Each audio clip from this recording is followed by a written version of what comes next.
은퇴를 앞둔 한경지 목사님께서 어느 날 많은 성도들에게 이야기했습니다.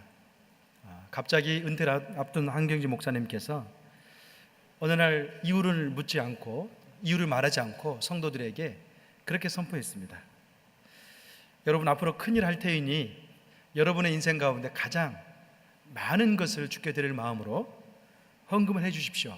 그렇게 한경지 목사님 어느 날 이야기했습니다. 그러더니 많은 성도들은 한경지 목사님께서 은퇴를 앞둔 시기였기 때문에 자기 가진 많은 것들을 헌금했습니다. 그런데요, 목사님께서 그 헌금을 쌓아둔 다음에 아무 일도 하지 않는 거예요. 그래서 어느 날 성도님께서 찾아갔습니다. 목사님, 이런 이유 때문에 이런 조건으로 또 헌금을 했는데 왜 아무 일도 하지 않습니까? 그렇게 물었습니다. 그랬더니 목사님께서 그렇게 얘기했습니다. 내가 이렇게 헌금을 많이 내려간 것은 다른 것이 아니네. 여러분 마음속에 하나님 그 헌금을 많이 했다고 하면 그 사람 분명히 교회의 마음이 있을 걸세. 그리고 여러분이 정말 많이 헌금을 했다면 여러분 마음이 하나님께 있을 걸세. 그런 다음에 그렇게 얘기했습니다. 내가 은퇴한 다음에 여러분이 하나님이 떠나지 않도록 내가 헌금을 하라고 한 것이네. 그렇게 얘기했습니다. 무슨 이야기인가요? 성도의 마음속에 돈이 있는 것이 마음이 있다는 것을 이분이 아시고 돈을 많이 내서 헌금하라고 그렇게 했습니다. 이처럼 돈은 이 세상 가운데 하나님께 필적할 수 있는 아주 잘 설명할 수 있는 대상이 되곤 합니다. 성경에 보면 하나님께서도 어떻습니까? 예수님께서도 하나님과 필적할 대상이 곧 돈이라고 이야기했습니다. 그래서 마틴 루터는요, 성도에게는 세 가지 회심이 필요하다 그렇게 이야기하고 있습니다. 첫 번째는 머리의 회심입니다. 두 번째는 가슴의 회심을 이야기하고 있습니다. 세 번째는요, 돈 지갑의 회심을 이야기하고 있습니다.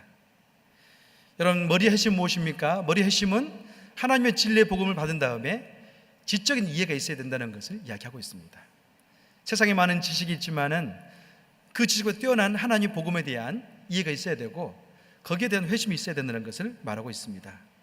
두 번째는 가슴 회심 무엇입니까? 가슴은 뜨거운 주님의 사랑으로 우리 마음 가운데 세상적인 그런 것이 없어지고 변화됨에 대해서 이야기하고 있습니다.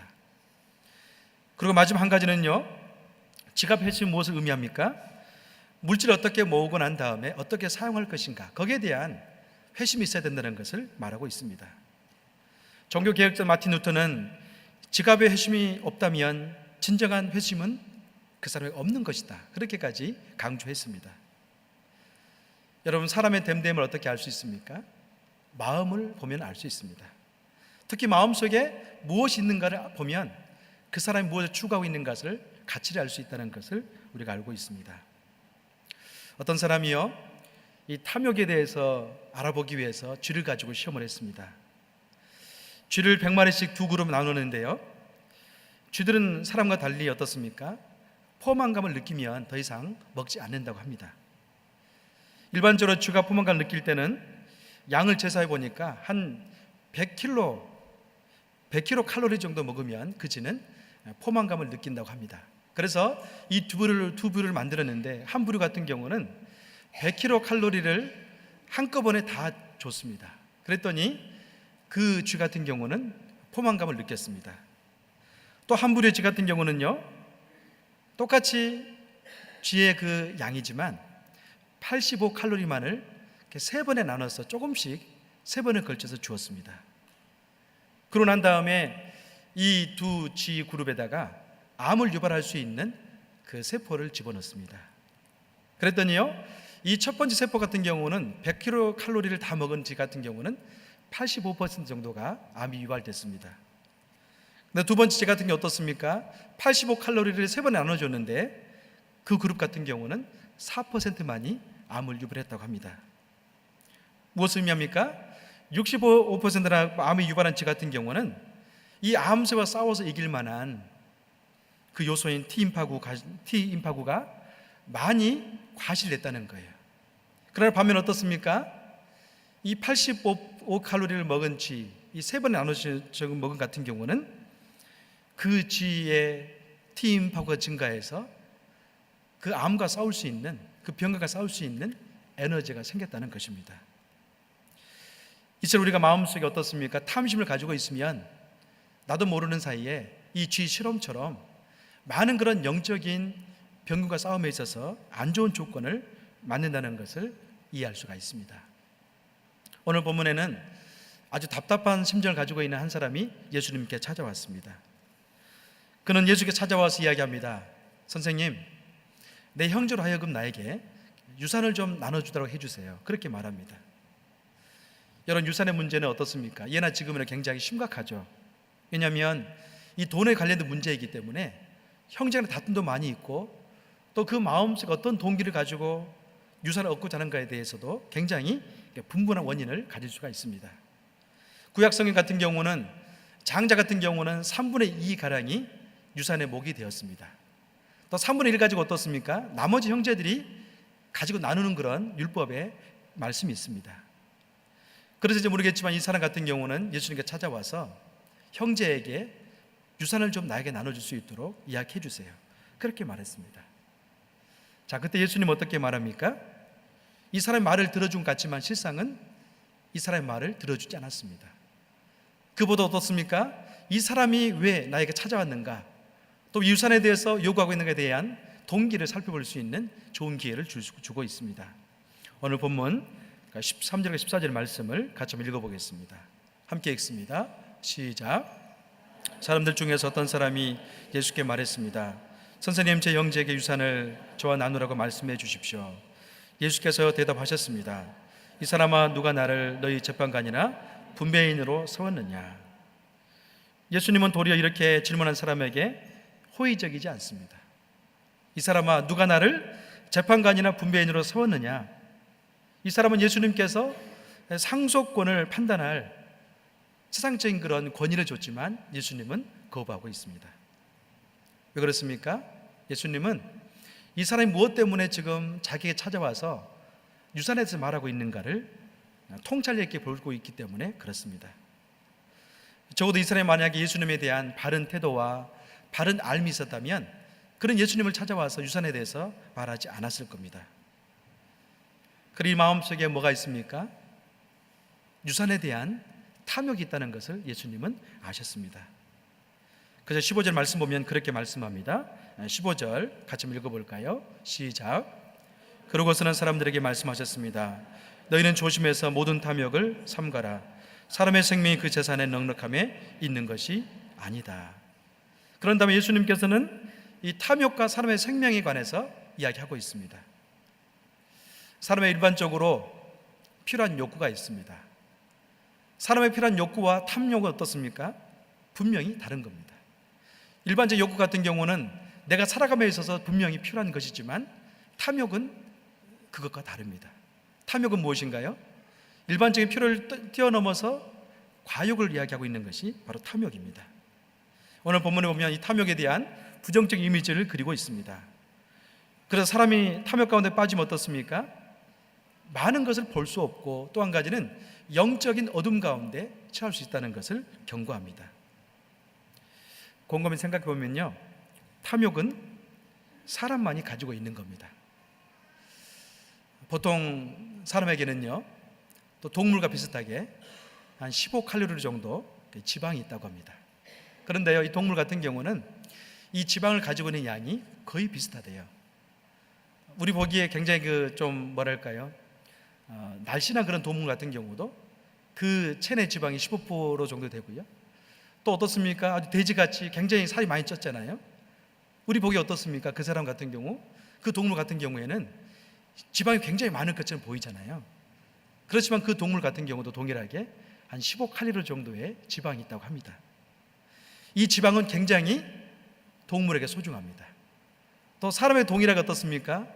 15칼로리g의 지방이 누구에게나 다 있다고 합니다. 굉장히 이 지방 같은 경우는요, 신진대사 할 때 쓴다든지 때로 우리가 과격 운동할 때 그 지방을 다 태우면서 사용합니다. 근데 문제는 뭐냐면 동물 같은 경우는 15칼로리g의 지방이 있었을 때 더 이상 어떤 걸 먹고 나면요, 먹지 않는데요. 그렇기 때문에 일정량의 15칼로리g의 지방이 남아있다는 거예요. 근데 사람 어떻습니까? 음식에 대한 먹는 것이 과하기 때문에 15칼로리가 넘어서 때로는 20칼로리까지 넘어가고, 또 어떤 분 같은 경우는 어떻습니까? 30칼로리까지 넘어간다는 것을 이야기하고 있습니다. 만약에 이렇게 오버되는 지방이 많으면요, 배에 있으면 어떤 지방인가요? 복부 지방이죠. 또 복부 밖에 있으면 어떻습니까? 피하 지방으로 해서 사람에게 좋지 않습니다. 결국에는 사람들이요, 맛이 있어서 좋아서 음식을 많이 먹었지만 그 많은 지방의 그 양이 사람에게 치명적인 질병을 갖다 주거나 때로는 생명을 단축하는 그런 결과를 가져온다고 이야기하고 있습니다. 여러분, 오늘 또한 많은 광고주들은요, 그렇게 선전합니다. 당신이 만약에 더 많은 걸 소유하고 또 더 많이 먹고 또 새로운 것을 소유하면 당신의 행복이 있을 것이다, 그렇게 우리를 유혹하고 있습니다. 그러나 예수님 같은 경우 우리에게 그렇게 말하지 않습니다. 너희가 조심해서 탐심을 삼가지 않으면 너희 영혼 가운데 경계가 무너질 것이라고 이야기하고 있습니다. 오늘 15절에 어떻게 이야기합니까? 너는 조심해서 모든 탐심을 삼가라. 사람의 생명이 그 재산에 넉넉하게 있지 않기 때문이라고 이야기하고 있습니다. 여러분, 오늘 본문에 보면 어리석은 부자 이야기가 나옵니다. 그런데요, 여기 유신을 보면 뭐가 나옵니까?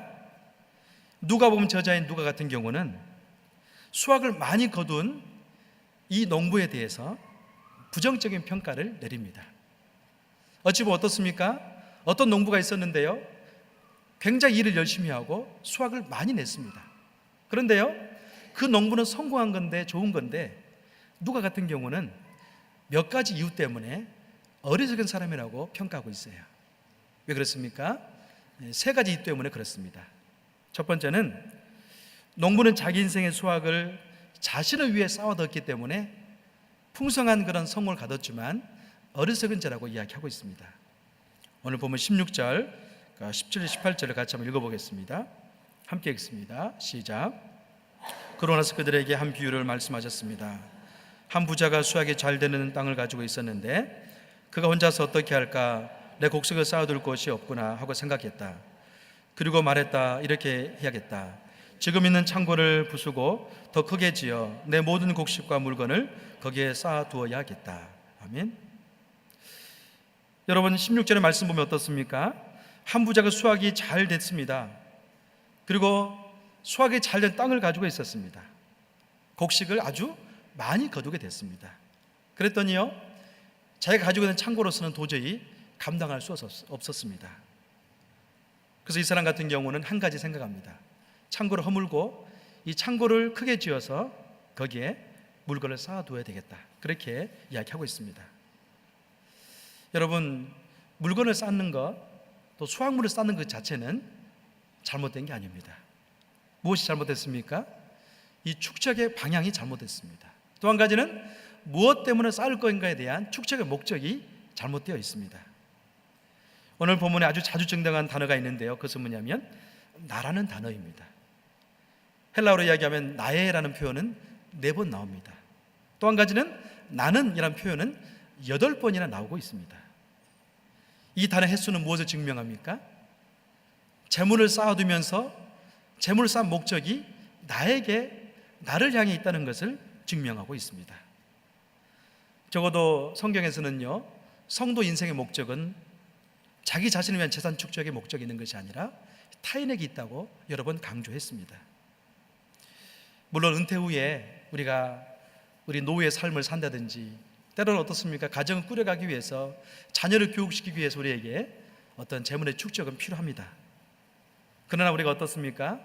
재물을 축적하면서 죽음 후의 삶을 생각하지 않는다면 그 재물은 때로는 잘못될 수 있다는 것을 우리에게 이야기하고 있습니다. 우리는 지금 창고를 부수고 크게 짓는 목적이 어디 있는가에 대한 우리도 답을 해야 될 때가 됐다는 것을 말씀하고 있습니다. 예수님은 자신을 위해서 이 땅에 오지도 않았지만 그분은 철저하게 어떻습니까? 타인을 위해서 그 인생을 불태웠던 사람이었습니다.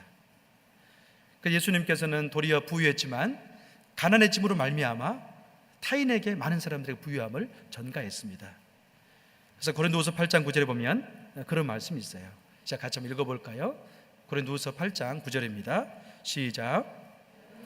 여러분이 우리 주 그리스도의 은혜를 잘 알고 있듯이 그리스도께서는 부유하신 분으로서 여러분을 위해 가난하게 되셨습니다. 그분의 가난하심을 통해 여러분을 부유하게 하시려는 것입니다. 아멘. 여러분, 고린도서 8장 9절 말씀과 오늘 본문의 부자는 아주 대조적입니다. 부자는 재산을 쌓는 목적이 자신의 안락과 쾌락에 있지만 예수님은 어떻습니까? 부유함마저도 가난해진 목적이 어디에 있습니까? 그러니까 저와 여러분으로 하여금 부유한 인생이 될 수 있도록 타인을 위해서 가난해지고 있는 것을 오늘 본문에 말씀합니다. 어리석은 사람은 재산을 쌓되 자신을 위해서 쌓는 사람이 어리석은 사람입니다. 그러나 지혜로운 사람은 누구입니까? 재산을 쌓되 하나님 영광을 쓰기 위해 재산을 쌓습니다. 또 한 가지는 지혜로운 사람은 재산을 쌓되 타인을 위해서 재산을 쌓고 있는 것을 보게 됩니다. 여러분, 한동대학교에 보면 참 재밌는 캐치프레이즈가 있습니다. 공부해서 남을 주자. 그 캐치프레이즈가 있습니다. 이들은요, 방학 때가 되면 학생들이 자기가 가지고 있는 지식들을 가지고 아프리카라든지 모산국가에 나가서 그 지식을 활용해서 우물을 파주고 많은 어려운 것들을 해결해 줍니다. 얼마나 아름다운 모습이 있습니까? 사랑하는 여러분, 우리는요 어느 시대만큼 옛날과 비교한 부유한 시대에 살아가고 있습니다. 우리에게는 많은 재산이 있습니다. 그런데 이 모아진 재산을 가지고 무엇을 할 것인가, 누구를 향해서 축적하고 있는가에 대한 방향을 알아봐야 됩니다. 두 번째로 농부가 어리석은 이유는 어디에 있습니까? 물건만 있으면 인생이 평안하고 행복하고 자기 인생 가운데 모든 것이 될 거란 즐거움에 대한 착각을 가지고 있었습니다. 오늘 본문 19절 20절 같이 읽어봅니다.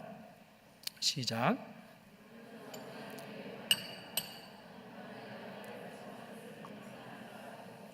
편히 쉬고 먹고 마시고 즐겨라.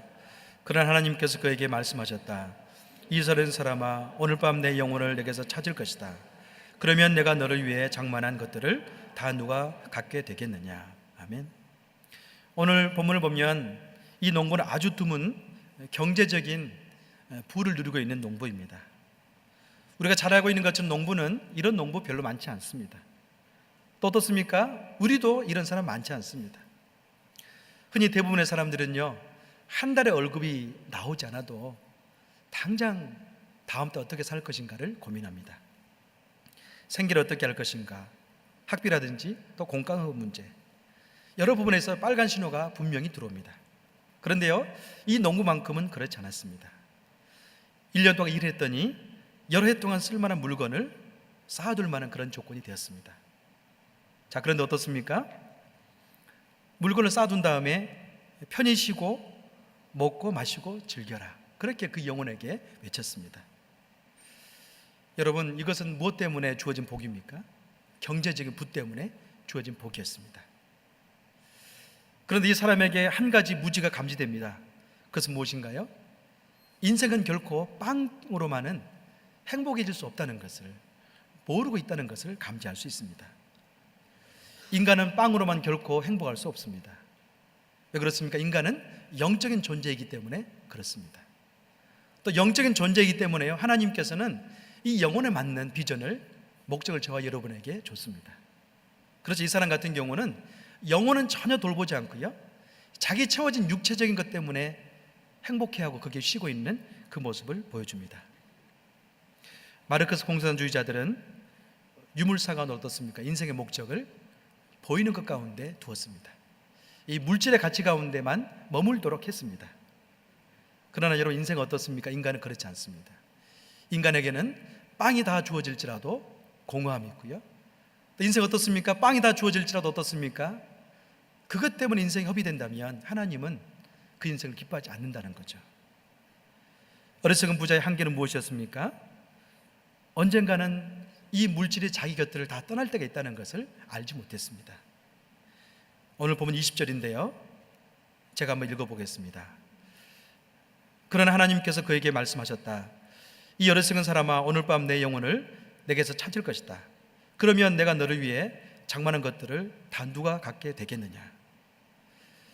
여러분, 사람은요, 이 물질적 안정, 물질적인 모든 것이 채워졌을지라도 어떻습니까? 거기에 도달함을 통해서 행복한 만족을 누릴 수 없다는 것을 본문에서 이야기하고 있습니다. 사랑하는 여러분, 오늘 본문에 보니까 자신의 인생에 대한 어리석음과 지혜로운 판결의 순간이 분명히 있다는 것을 말씀합니다. 그때 마지막 답은 무엇입니까? 오늘 본문 21절에 나와 있습니다. 시작, 같이 한번 읽어보겠습니다. 시작. 자기를 위해 재물을 쌓아두면서도 하나님께 대해 부유하지 못한 사람은 이와 같다. 우리가 꼭 기억할 것은 무엇이냐면 어떤 사람이 어리석은 사람인가를 기억해야 된다는 거예요. 쉽게 생각하면 어떤 경제적 부를 통해서 많이 축적했다고 해서 그 사람이 지혜로운 사람이 아니라는 것을 이야기하고 있습니다. 성경에서는 어리석은 사람은 어떻습니까? 하나님에 대해서 부유하지 못한 사람, 그 사람이 아무리 재물을 많이 쌓았을지라도 어리석은 사람이 될 수 있다는 것을 보여줍니다. 어리석은 사람은 한 가지 분명히 특징이 있습니다. 영혼의 눈이 멀어져 있습니다. 하나님에 대해서 더 이상 반응도 하지 않고 하나님에 대해서 부여지기 위해서 자기의 헌신의 삶이 없다는 것을 보여줍니다. 여러분, 어리석은 자와 지혜로운 자의 갈림길은 축적의 양에 있지 않습니다. 무엇에 있습니까?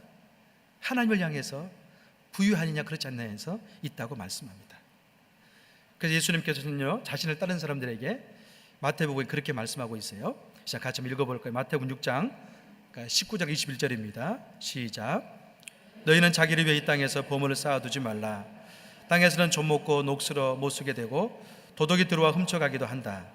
그러므로 너희를 위해 보물을 하늘에 쌓아두라. 하늘에서는 좀 먹거나 녹슬어 못 쓰게 된 일이 없고 도둑이 들어 훔쳐가지도 못한다. 내 보물이 있는 곳에 내 마음도 있는 법이다. 아멘. 마태복음 6장 같은 경우는 예수님께서 사랑하는 제자들에게 말씀을 했습니다. 여기도 동일하게 무엇을 이야기합니까? 보물을 쌓아두지 마라, 그렇게 이야기하고 있습니다. 한 가지 중요한 게 있습니다. 장소적인 개념이 있습니다. 이 땅에 보물을 쌓아두지 말라. 왜냐하면 이 땅의 보물은, 이 땅에 있는 모든 것은 때가 되면 다 좀 먹거나 녹슬거나 또 도둑 훔쳐갈 수 있기 때문에 그렇습니다. 우리는 매일매일 영혼을 위해 어떻게 준비하는 삶을 살면 좋겠습니까? 우리는요, 그에 대한 답을 가지고 있어야 됩니다. 우리 크리스찬들은 어떤 연금이라든지 또 펀드라든지 주식이라든지 내가 가지고 있는 축적의 양에 따라서 즐거움을 누리는 그런 존재가 아닙니다. 물론 우리는 이런 사회 안전 보장을 통해서 내가 살아갈 만한 그런 기본적인 기반은 필요합니다. 그렇지만 만약에 이런 사회 안정적인 기반과 재물이 우리의 우상이 된다면 하나님은 기뻐하지 않는다는 거죠. 세상 사람들은 그런 것을 많이 소유했을 때 어떻습니까? 그 안에 안주하면서 즐거워합니다. 그러나 우리 주님은요, 이 모든 것들은 언젠가는 썩어 없어질 것이고 너는 홀로 있을 때가 있다고 이야기하고 있습니다. 사람들은 쌓아둔 것들이 다 좀먹지 않을 것이다, 녹슬지 않을 것이다, 나는 이 안에 영원히 즐거움 누릴 것이다, 그렇게 말하지만 그렇지 않습니다. 도적이 가서 모든 걸 훔쳐갈 때가 분명히 있다고 이야기하고 있습니다. 우리에게는 무엇이 있습니까? 보이지 않는 가치가 있습니다. 그 가치가 바로 하나님입니다. 또 그 가치가 무엇입니까? 복음입니다. 그래서 지미 엘리엇은 그런 아주 유명한 이야기를 했습니다. 보이지 않는 것을 얻기 위해 보이는 것을 버리지 않은 자는 어리석은 자가 아니다. 다시 말하면 우리 인생을 살 때 우리에게 축적된 부를 통해서 어떻습니까? 보이는 것을 얻기 위해 사는 자는 어리석은 자지만 우리에게는 많은 부를 통해서 인생이라는 시간을 통해서 보이지 않는 것을 얻을 수만 있다면, 신앙의 것들을 얻을 수가 있다면 그 사람은 결코 어리석은 사람이 아니다, 그렇게 강조합니다. 여러분, 진정한 부유한 자는 누구입니까? 하나님 나라를 위해서 때로는 가난해질지라도 그 돈을 쓸 줄 아는 자가 진정한 부자라고 이야기하고 있습니다. 하나님께 아브라함을 불렀는데요, 아브라함을 부른 목적이 있습니다. 그것은 무엇인가요? 아브라함을 하여금 많은 재산을 쌓도록 하나님 부르지 않았습니다. 하나님께 아브라함 부른 목적은 무엇인가요? 복의 근원이 되도록 불렀습니다. 다시 말하면 하나님께 받은 복을 통해서 어떻습니까? 복의 근원이 되어서 많은 사람에게 흘러갈 수 있도록 그 사람을, 아브라함을 하나님이 불렀다는 거죠. 그래서 어떤 사람은요, 재미있는 말을 합니다. 아브라함은 복덕방 주인이다. 왜 그렇습니까? 이 복덕방 주인은 한 가지 목적이 있잖아요. 그 손님들에게 다른 많은 복을 나눠주잖아요. 그런 것처럼 우리 성도들은요, 하나님의 많은 복을 받아서 그 복을 내가 축적해서 내가 사는 것이 아니라, 물론 그 안에서 나도 살지만 이 복을 통해 많은 사람들에게 흘러갈 수 있는 그런 존재가 되어야 된다는 것을 말씀하고 있습니다. 전 세계 식량의 분배에 상당한 지금 탐욕의 문제가 곁들여져 있습니다. 전 세계 식량의 이 80%는요, 전 세계 인구의 약 20% 사람들이 다 소유한다고 합니다. 그럼 얼마가 남습니까? 전 세계 식량의 20%가 남습니다. 이 20%를 가지고 전 세계 인구의 80% 정도 사람들이 20%를 먹기 위해서 서로 싸우기도 하고 전쟁도 일으키고 어려운 가운데 있다는 거예요. 만약에 여러분 전 세계 식량의 80%가 전 세계 인구의 80%가 나눠준다면 이 땅에는 결코 전쟁이 있지 않을 겁니다. 먹는 것 때문에 싸움이 일어나지 않을 것입니다. 이 모든 것 뒤에는요, 인간의 탐욕이 곁들여져 있습니다. 그래서 사도 바울은 디모데서 6장에 그렇게 말씀합니다. 자, 같이 한번 디모데서 6장 읽어보겠습니다. 시작. 그대는 이 세상에 부유한 사람들에게 명령해서 교만하지 말고 덧없는 재물에 소망을 두지 말며 오직 우리에게 모든 것을 풍성히 주어 누리게 하나님께 소망을 두게 하여라. 또 선을 행하고 좋은 일을 많이 하고 아낌없이 베풀고 기꺼이 나눠주게 하여라. 그렇게 함으로 그들이 자신을 위해 기초를 든든히 쌓아 앞날에 참된 생명을 얻게 하리라. 아멘. 여러분, 사도 바울 같은 경우도 디모데에게 동일한 것을 명령하고 있습니다. 덧없는 재물에 소망을 두지 말라. 오직 하나님께 소망을 두라고 이야기하고 있습니다. 토마스 머튼이라는 사람이 1990년도에 그런 이야기를 했습니다. 현대사회에서 돈은 성령이 교회에서 차지할 역할을 악마적으로 찬탈해버렸다. 1990년도에 그분이 그런 이야기를 했어요. 무슨 이야기인가요? 현대사회의 돈은 성령이 교회에서 차지할 만한 모든 역할을 찬탈해버렸다. 그렇게 이야기하고 있습니다. 무엇을 이야기합니까? 초대교회는요, 성령이 교회의 모든 것을 주관하는 역사자였습니다. 그러나 현대교회는 무엇입니까? 성령이 할 역할 대신에 돈이 하고 있다는 것을 이야기하고 있어요. 이것은 개인에도 분명히 적용됩니다. 개인 인생 가운데 어떻게 적용됩니까? 하나님 은혜를 사모하고 성령 역사를 통해서 인생을 경영해 나가고 하나님 의지가 나가야 되는데, 현대 성도는 그렇지 않다는 거예요. 성령 대신에 무엇을 의지하고 살아갑니까? 돈을 의지하면서 살아간다는 것을 지적했습니다. 사랑하는 여러분, 인생은요, 두 번 살지 않습니다. 인생은 한 번 사는 겁니다. 인생은 또 어떤 겁니까? 저와 여러분에게 많은 재물을 하나님이 주십니다. 어떤 분은 실제적으로 돈을 많이 가지고 있는 분도 있고요, 또 어떤 분 같은 경우는 아주 건강한 분도 계십니다. 또 어떤 분은요, 인간관계가 굉장히 풍성한 분이 계십니다. 이 모든 걸 통해서 어떻습니까? 어떤 목적에 살 것인가, 거기에 따라서 지혜로운 자와 어리석은 자가 판가름 납니다. 우리 안에 진정한 신앙이 있고 우리가 지혜로운 사람이라면 우리에게 주어져 있는 많은 부라든지 어떤 관계라든지 건강을 가지고 하나님 나라를 위해서 부한 자가 된다면 하나님은 우리 인생에 대한 지혜로운 자라고 칭찬할 때가 분명히 있을 겁니다. 그러나 어떻습니까? 우리에게 주어지는 많은 부라든지 이런 관계를 통해서 나를 위해 쓴다면 그 인생은 결코 어리석다고 이야기하고 있습니다. 결코 지혜롭지 못하는 것을 오늘 본문 가운데 이야기하고 있습니다. 여러분, 사람은요, 두 주인을 섬기지 못합니다. 왜 그렇습니까? 한 주인을 멀리하고 한 주인을 가까이 하기 때문에 그렇습니다. 하나님을 주인으로 섬기기를 주의 이름으로 축원합니다. 하나님을 위하고 살면요, 돈은요 수단이 될 수 있습니다. 그러나 하나님을 잊어버리고 돈을 위해 산다면 돈은 목적이 되고요, 하나님이 수단이 됩니다. 하나님은 그 사람을 기뻐하지 않습니다. 우리 인생은 하나님 위해 살 때 돈이 어떻습니까? 수단이 되어서 합당하게 쓰임을 받을 수가 있습니다. 저와 여러분 안에 그런 은혜가 있기를 주의 이름으로 축원합니다. 시간 같이 기도하겠습니다.